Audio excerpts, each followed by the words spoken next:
So this is a continuation of the PowerPoint notes that we started yesterday on the cell membrane.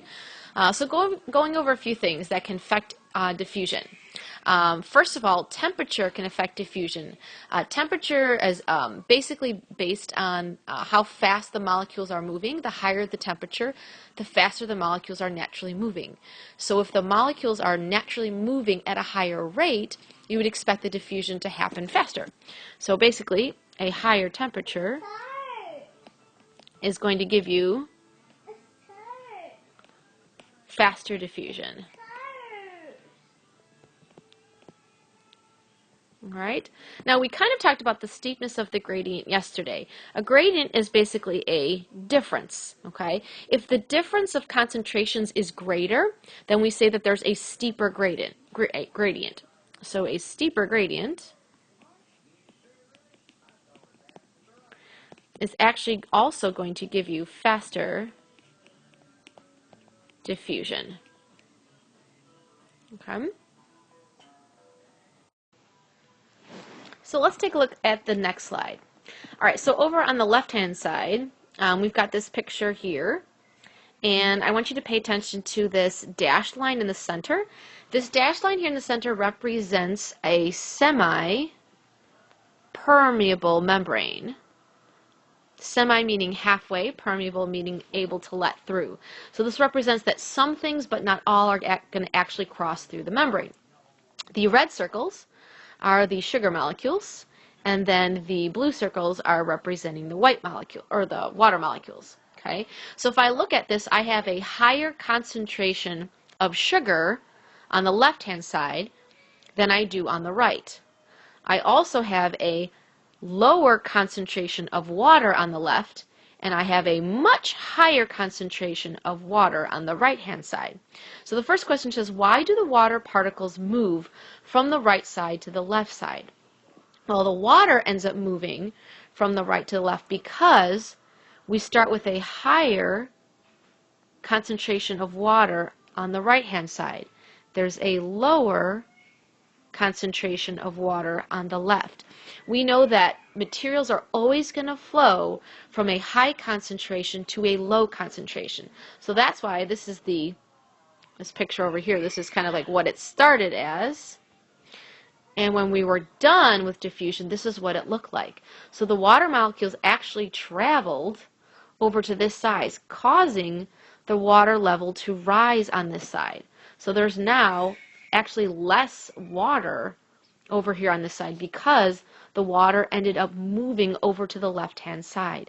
The reason it moved is because it went from high to low concentration. Question number 2, it says, why didn't the red sugar particles move across the membrane? Well, even though there was a higher concentration of sugar on the left and there was a lower concentration on the right, if the membrane was able to let the sugar go through, it would have. But I would say that they were too big. Okay? So these molecules were too large. They didn't actually fit through the membrane. If they could have fit through the membrane, they definitely would have traveled from the left side to the right side. So it says, what would have happened if the membrane were permeable to the sugar? The sugar molecules would have traveled from the left side to the right side because there is a higher concentration of sugar on the left and there's a lower concentration of sugar on the right. So that would have caused the sugar molecules to move from the left side to the right side if it were permeable. So let's take a look at the next slide here. So it says, if this figure represents osmosis, define osmosis. Well, based on what we just went through, only the water was passing through the membrane. If water is the only thing that's traveling, then that is what osmosis is. So I would write down that osmosis is basically the diffusion of water specifically. If I'm talking about perfume going from a high concentration to low concentration, it's diffusion. If I'm talking about sugar going from high concentration to low concentration, that's diffusion. But if I'm talking about water specifically, we give it a special name. So when water is diffusing, that's called osmosis. So I love this picture because I think this really kind of gives a better understanding of what the cell membrane looks like and what it is. Because often in textbooks they kind of only show this picture and it's a little misleading. So when we talk about like the inside and the outside, it's like, well, truly, the outside portion of the membrane is really the heads here. So we learned yesterday that we have the polar heads, which like to be with water. And on the outside, you're going to find water on the outside of the cell, but you also find water and fluids, the cytoplasm, on the inside. So over here, you would also find the polar heads facing outwards of the membrane, because you've got water there. And the polar molecules are attracted to water, which also polar. On the inside, you have the nonpolar tails. And those, a term we learned yesterday was hydrophobic. Okay, the tails are hydrophobic, meaning they fear water, and that's why they're facing on the inside. So at no point in time are those tails actually in contact with water. The heads, on the other hand, those are called hydrophilic. Okay, because those love to be in contact with water. Philic actually means water loving. They love to be in contact with water, and that's why they're facing outwards, whether it's outside of the cell or even inside the cell. Okay, because even inside, I'll do that in red, so even like this inner portion here, that's also in contact with water. Okay, so that's why I said the polar heads are facing outwards of the membrane and the tails are bedded inside. And we call this a phospholipid bilayer. Bi meaning two. So we have a layer of phospholipids, a top layer, and we have a second bottom layer here. So that's why it's called a phospholipid bilayer. If I asked you to identify one phospholipid, I'll do that in blue. One phospholipid would be one of these heads and a set of the tails. That would be one individual phospholipid. Now this is a simple model. It's basically just showing us the phospholipid bilayer. Yesterday we learned that there were other components, right? It's a fluid mosaic model. Mosaic meaning it's made of many, many different components put together. So it's missing things like transport proteins, and it's missing the cholesterol and the glycolipids and the glycoproteins, okay? But we'll get into that later on. So on the next slide we have here, it says it's talking about osmosis. So osmosis is basically a type of diffusion in which water is moving across the membrane. I had this as a cute little animation where if you look at the solute, so solute is the sugar particle. So that could be salt, it could be sugar, but solute represents anything dissolved in water. So anything that can get dissolved in water is called the solute. So these kind of blue things here, this is the water. So if we're looking at water diffusing across the membrane, we'd have to figure out which way the water would go. So if I look at this diagram, I have to ask myself, if water's doing the moving, where is there a higher concentration of water? Well, there's a higher concentration of water on the left-hand side. There's a much lower concentration of water molecules on the right-hand side. So if we were to see osmosis, I would actually see the water molecules traveling over to the right-hand side. Now, because all the particles are in constant motion, you're going to find some water molecules moving over this way.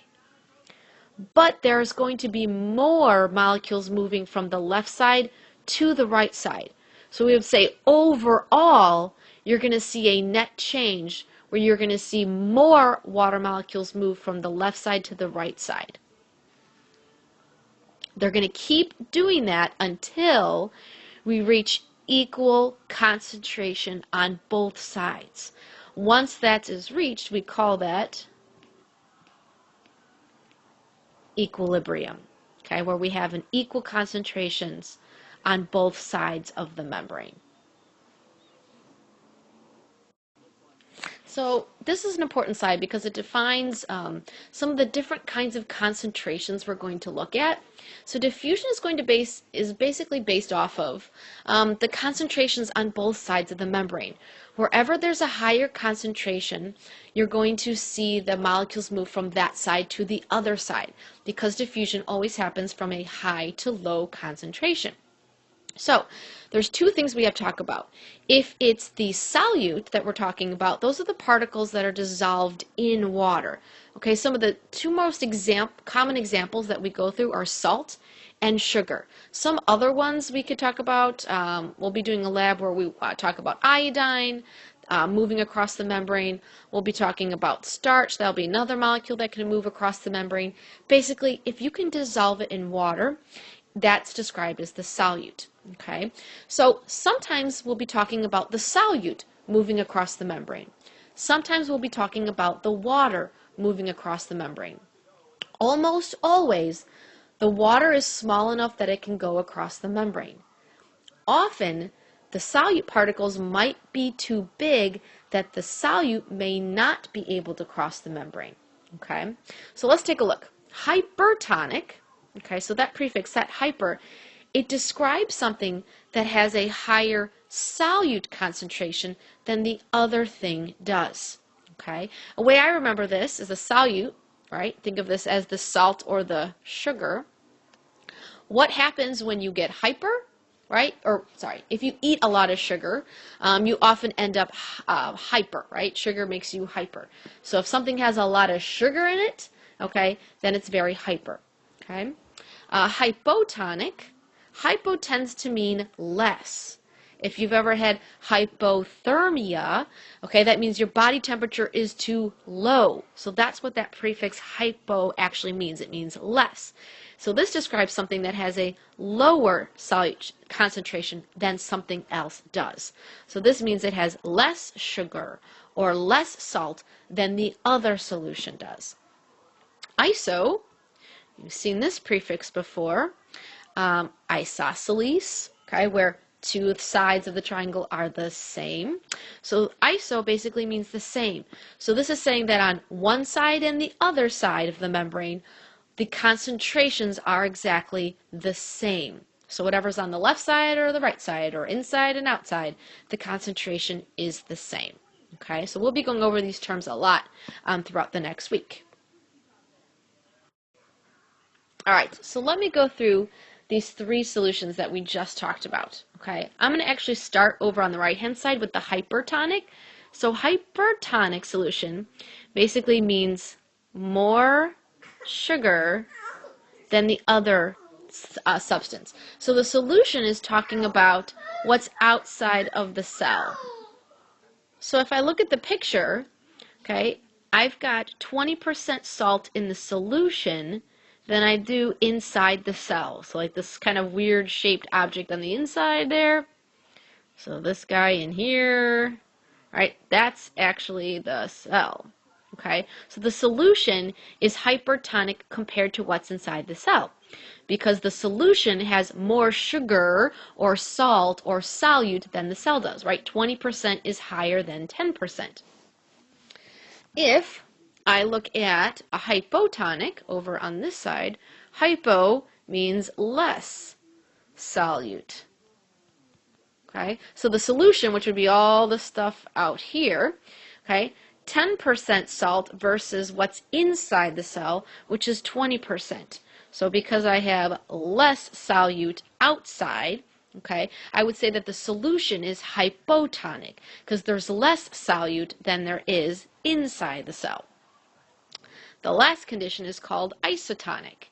Okay, so this talking about whatever's outside and inside is the same. So outside, so the solution has a 10% salt concentration. The cell also has a 10% salt concentration.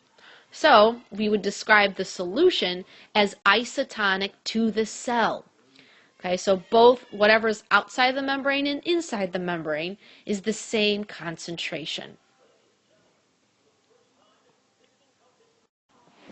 Okay, so this slide, these next few slides are super important because they're going to show us how things actually move inside and outside of the membrane and why they do that. So I'm going to go through a hypertonic solution. Okay, so the cell is placed inside a hypertonic solution. So the first thing I'm going to look at is I'm going to assume that only the water can go across the membrane because it's semi-permeable. So because it's semi-permeable, only the water is going to go across the membrane. So I have to figure out where is there a higher concentration of water, since the water is going to do the moving.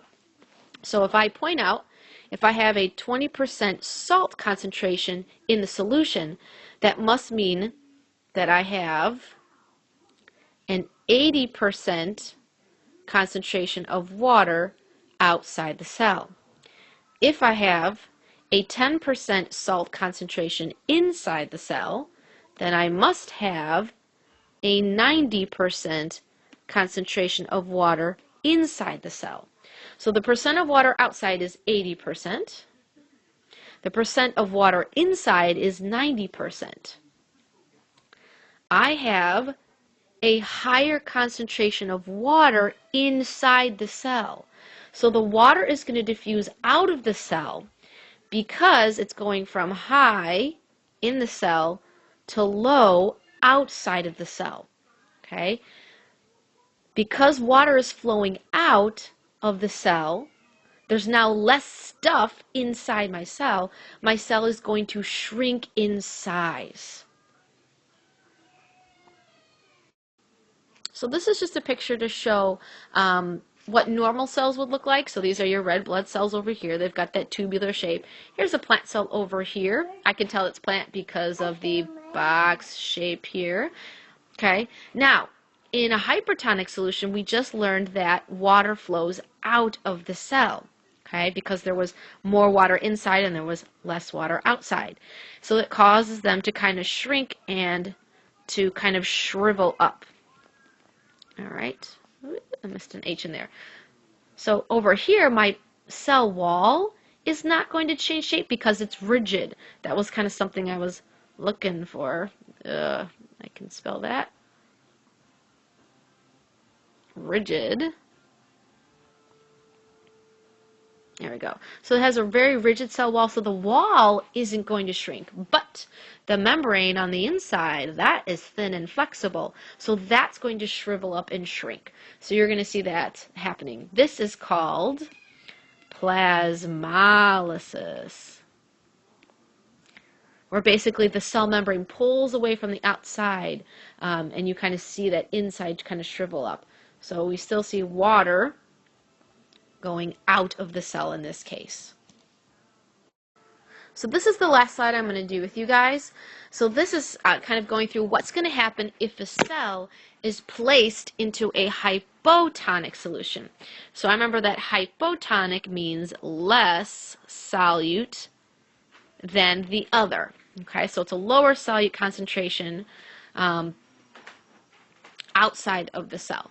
So the first thing I'm going to point out is if I have 10% salt outside of the cell, then I must have 90% water then. The rest must be water.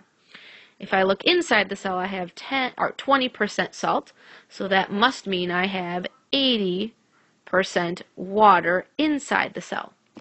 So I have 90% water outside, I have 80% water inside. Once again, only the water is going to be doing the movement, okay, because it's semi-permeable. So if the water can move across the membrane, the water is going to move into the cell.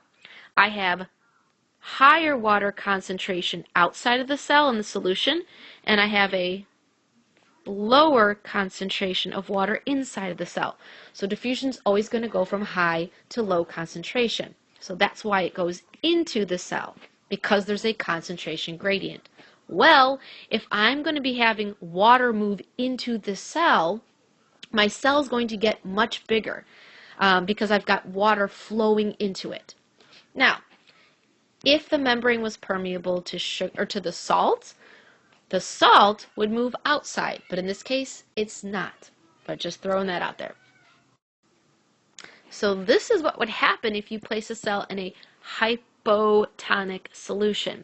Because the water was flowing into the cell, an animal cell, that membrane is so thin, if too much actually flows inside the cell, it could actually burst. Okay, so it will definitely swell, but if too much goes in, it could burst. Now, plant cell, the water is still flowing inside, but remember that wall is pretty rigid, so you're not going to see any bursting. Okay, so no, the cell's not going to explode, but you're going to see some swelling happening.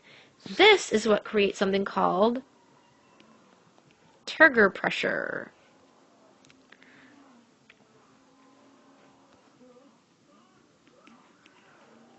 Okay, this is what happens when you water a plant and all the water goes into the plant. It gets very plump and very firm and very strong. There's a lot of pressure inside because all of the water was flowing into the plant. When the plant is dehydrated and the leaves all shrivel up, you're looking at a hypertonic situation where the water had flowed out of the cells, causing it to shrivel up. So that concludes this video. You made it to the end. Congrats.